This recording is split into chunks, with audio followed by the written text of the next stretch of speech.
നോക്കൂ, ഈ പേടിയും ടെൻഷനും ഒക്കെ എപ്പോഴും ഞാൻ പറയാറുള്ളത് പോലെ പാർട്ട് ഓഫ് ദ ഗെയിമാണ്.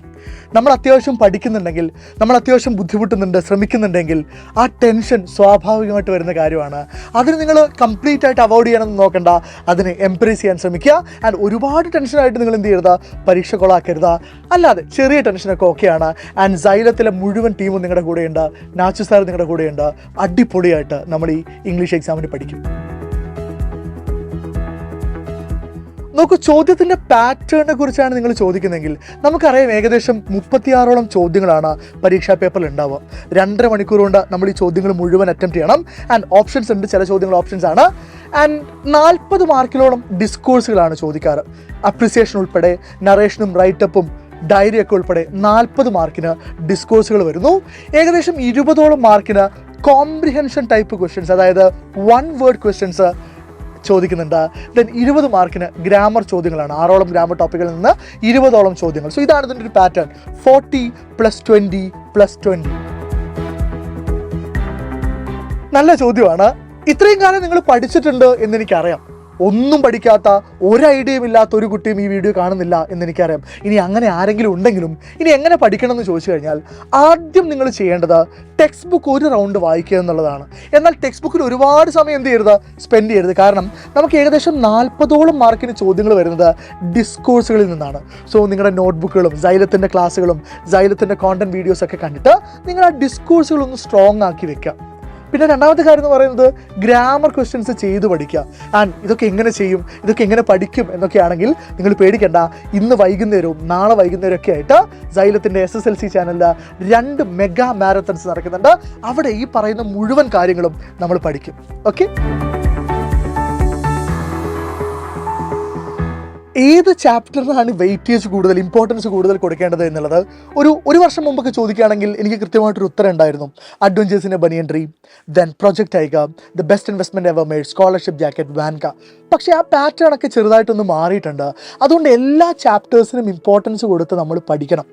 അവിടെ നിങ്ങൾക്ക് ശ്രദ്ധിക്കാൻ പറ്റുന്ന ഒരു കാര്യം, ഇപ്പം നറേഷനും റൈറ്റപ്പും അല്ലെങ്കിൽ റിവ്യൂവും ചോദിച്ച ചാപ്റ്റേഴ്സ് ഉണ്ടല്ലോ ഈ മോഡൽ എക്സാമിന്, വാൻകയിൽ നിന്നും ബെസ്റ്റ് ഇൻവെസ്റ്റ്മെൻറ്റ് എവർ മെയ്ഡിൽ നിന്നും, അവിടെ നിന്ന് ചിലപ്പോൾ 7 മാർക്കിൻ്റെ ചോദ്യങ്ങൾ ഉണ്ടാവില്ല. അതുകൊണ്ട് തന്നെ ബാക്കിയുള്ള ചാപ്റ്റേഴ്സിന് ഏതിൽ നിന്നായാലും നിങ്ങളത് എക്സ്പെക്റ്റ് ചെയ്യണം. അതുകൊണ്ട് എല്ലാ ചാപ്റ്റേഴ്സിൻ്റെയും നറേഷൻ കൃത്യമായിട്ട് പഠിച്ചിട്ട് വേണം പോകാൻ.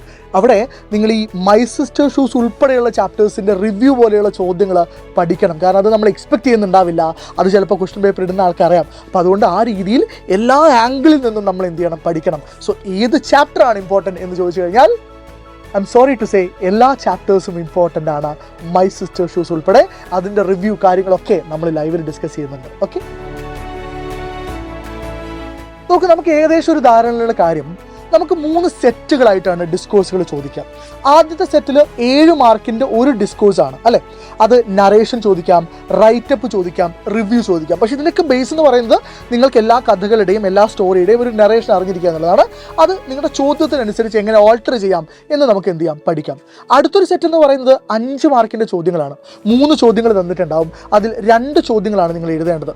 3 എഴുതി കഴിഞ്ഞാൽ നിങ്ങൾക്ക് സമയമുണ്ടെങ്കിൽ എഴുതാം. അങ്ങനെ എഴുതുമ്പോൾ ഏറ്റവും മികച്ച 2 ചോദ്യങ്ങൾക്ക് നിങ്ങൾക്ക് എന്ത് കിട്ടും, മാർക്ക് കിട്ടും. അവിടെ 5 മാർക്കിൻ്റെ ചോദ്യങ്ങൾ ഡയറി ചോദിക്കാറുണ്ട്, നോട്ടീസ് എല്ലാ വർഷവും ചോദിക്കാറുണ്ട്, ദെൻ കോൺവെർസേഷനോ അല്ലെങ്കിൽ ക്വസ്റ്റ്യനർ അല്ലെങ്കിൽ ലെറ്റർ ഏതെങ്കിലും ഒരു ചോദ്യമാണ് 5 മാർക്കിന്. പിന്നെ 6 മാർക്കിൻ്റെ സെറ്റ് എന്ന് പറയുന്നത് പ്രൊഫൈൽ ചോദിക്കാറുണ്ട്. പ്രൊഫൈൽ നമുക്ക് 6 മാർക്ക് എളുപ്പത്തിൽ സ്കോർ ചെയ്യാവുന്ന ഒരു ഡിസ്കോഴ്സാണ്. ക്യാരക്ടർ സ്കെച്ച് ചോദിക്കാറുണ്ട്, news paper report, speech, then conversation. ഈ ചോദ്യങ്ങളൊക്കെയാണ് 6 മാർക്കിൻ്റെ ഡിസ്കോഴ്സുകളായിട്ട് വരാറ്. ഇത്രയും ഡിസ്കോഴ്സുകളാണ് സാധാരണ പരീക്ഷയ്ക്ക് ചോദിക്കാറ്. ഏകദേശം ഒരു 12-13 ഡിസ്കോഴ്സുകളോളം വരും. That is A crucial question. എല്ലാ ഡിസ്കോഴ്സുകളും കാണാതെ പഠിക്കണോ എന്ന് ചോദിക്കുമ്പോൾ എൻ്റെ ചോദ്യം, നമുക്കതിന് പറ്റുമോ? നമുക്ക് കുറച്ച് സമയമേ ബാക്കിയുള്ളൂ. നമുക്കൊരു 10-15 മണിക്കൂറാണ് പഠിക്കാനായിട്ട് ബാക്കിയുള്ളത്. നിങ്ങളൊന്ന് ആലോചിച്ച് നോക്കിയേ, adventures in a banian tree എന്ന് പറഞ്ഞൊരൊറ്റ ചാപ്റ്ററിന് വേണമെങ്കിൽ നമുക്ക് 10-12 ഡിസ്കോഴ്സുകൾ ഉണ്ടാക്കാം. ആൻഡ് അങ്ങനെ ഒരു 10 ചാപ്റ്റർ ഇൻറ്റു 12 അല്ലേ, 120 ഡിസ്കോഴ്സുകൾ നമുക്ക് ബൈ ഹാർട്ട് ചെയ്ത് വെക്കാൻ പറ്റുമോ? ഇനി അതൊക്കെ നമ്മൾ ബൈ ഹാർട്ട് ചെയ്ത് വെച്ചെന്ന് തന്നെ വിചാരിക്കുക, നമുക്കത് എക്സാം ഹോളിൽ കൃത്യമായിട്ട് അതുപോലെ റീപ്രൊഡ്യൂസ് ചെയ്യാൻ പറ്റുമോ? So I'm afraid it is almost impossible to by heart all the discourses. Rather, നമ്മളൊരു സ്ട്രക്ചർ, ഒരു നറേഷൻ പഠിച്ചു വെക്കുന്നു, ഡിസ്കോഴ്സുകളുടെ ഫോർമാറ്റ് ഏറെക്കുറെ മനസ്സിലാക്കി വെക്കുന്നു, എന്നിട്ട് ഇതിലേക്ക് എന്ത് ചെയ്യുന്നു, അപ്ലൈ ചെയ്യുന്നു. അതെങ്ങനെയാണ്, അതിൻ്റെ ട്രിക്കൊക്കെ നമുക്ക് എന്ത് ചെയ്യാം, നമുക്ക് ലൈവിൽ ഡിസ്കസ് ചെയ്യാം. നിങ്ങൾ ടെൻഷൻ അടിക്കല്ലേ. ഒരുപാട് പേരുടെ ചോദ്യമാണത്. ഏത് അപ്രിസിയേഷൻ പഠിക്കണം? അതായത് ഞാനൊരു ചോദ്യം തിരിച്ചു ചോദിക്കട്ടെ. ഏത് അപ്രിസിയേഷൻ വന്നാലും നമുക്ക് എഴുതാൻ പറ്റില്ലടാ. ഏത് അപ്രിസിയേഷൻ തന്നാലും നിങ്ങൾക്ക് അവിടെ സ്റ്റാൻസ് തന്നിട്ടുണ്ടാവും. സോ നിങ്ങൾക്ക് എങ്ങനെ എഴുതിയാലും ഒരു 2.5 മാർക്ക് 3 മാർക്ക് 5 കിട്ടും. അപ്പോൾ അടുത്ത ചോദ്യം ഏത് പഠിക്കണം എന്നുള്ളതാണ്. അതൊരു റിസ്കി ആയിട്ടുള്ള ക്വസ്റ്റ്യനാണ്. കാരണം ഇതൊരു പബ്ലിക് എക്സാമാണ്. നമുക്ക് റിസ്ക് എടുക്കാൻ പറ്റില്ല. ഒറ്റ ഉറപ്പ് എനിക്ക് തരാൻ പറ്റുള്ളൂ, മദർ ടു സൺ എന്ന് ചോദിക്കാൻ സാധ്യതയില്ല. കാരണം അത് മോഡൽ എക്സാമിന് ചോദിച്ചു. എന്നാലും നിങ്ങളെ സങ്കടപ്പെടുത്താതിരിക്കാൻ വേണ്ടിയിട്ട് ഞാനൊരു ഓർഡർ തരാം. ഏറ്റവും പ്രധാനമായിട്ട് അപ്രിസിയേഷൻ ചോദിക്കാൻ സാധ്യതയുള്ളത് ഇതൊരു ഗസ്സാണ്, ഇൻസ്റ്റിങ്ക്റ്റ് ആണ്. Poetry, lines written in early spring, ഈ 2 പോംസിന് സാധ്യത കൂടുതലാണ്. അത് കഴിഞ്ഞിട്ട് നിങ്ങൾ ballad of father Gilligan important ആയിട്ടുള്ള പോമാണ്, അതുകൊണ്ട് അതും കൂടെ പഠിച്ചു വെക്കണം. അത് കഴിഞ്ഞിട്ട് നിങ്ങൾ എന്ത് പഠിച്ചാൽ മതി? ബ്ലോയിങ് ഇൻ ദ വിൻഡ് പഠിച്ചാൽ മതി. Okay, yes. ഗ്രാമർ ബുദ്ധിമുട്ടാവുമോ എന്ന് ചോദിച്ചു കഴിഞ്ഞാൽ let's hope for the best. ഒരു ബെസ്റ്റ് സിനാരിയോയിൽ നമുക്ക് എല്ലാ ചോദ്യങ്ങളും എളുപ്പമായിട്ടുള്ള ഒരു സെറ്റ് ഓഫ് ഗ്രാമർ ക്വസ്റ്റ്യൻസ് നമുക്ക് പ്രതീക്ഷിക്കാം. അങ്ങനെ ഒരു സെറ്റ് ആയിരുന്നു ഈ മോഡൽ എക്സാമിന് വന്നത്. ആൻഡ് മോഡൽ എക്സാമിന് ഗ്രാമർ എളുപ്പമായതുകൊണ്ട് പബ്ലിക് എക്സാമിന് ബുദ്ധിമുട്ടാവും, അങ്ങനെ ഒന്നുമില്ല കേട്ടോ. സോ അതേ ഒരു പാറ്റേൺ തന്നെയാണ് വരാൻ പോകുന്നത്. 6 ടോപ്പിക്കുകളാണ് വരാൻ പോകുന്നത്. സോ ആ രീതിയിൽ നമുക്ക് എന്ത് ചെയ്യാം?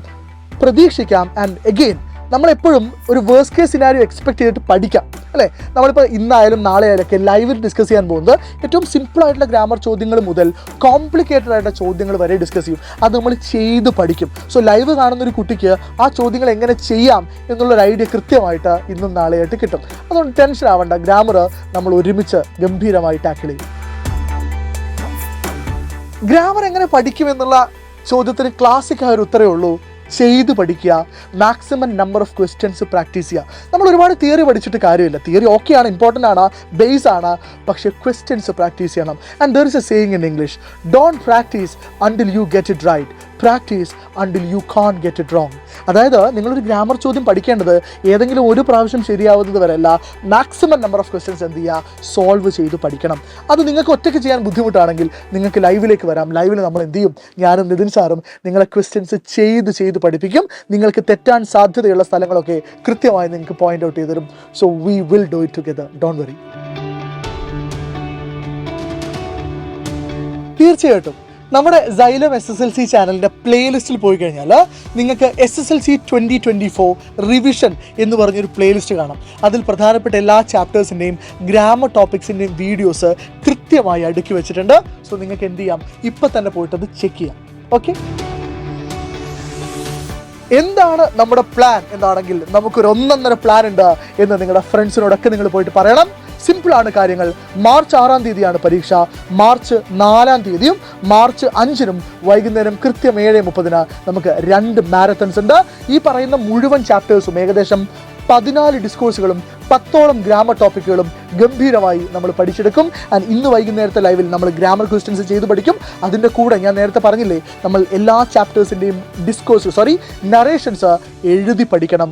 അതെങ്ങനെയാണ് നമ്മൾ പഠിക്കുന്നത്?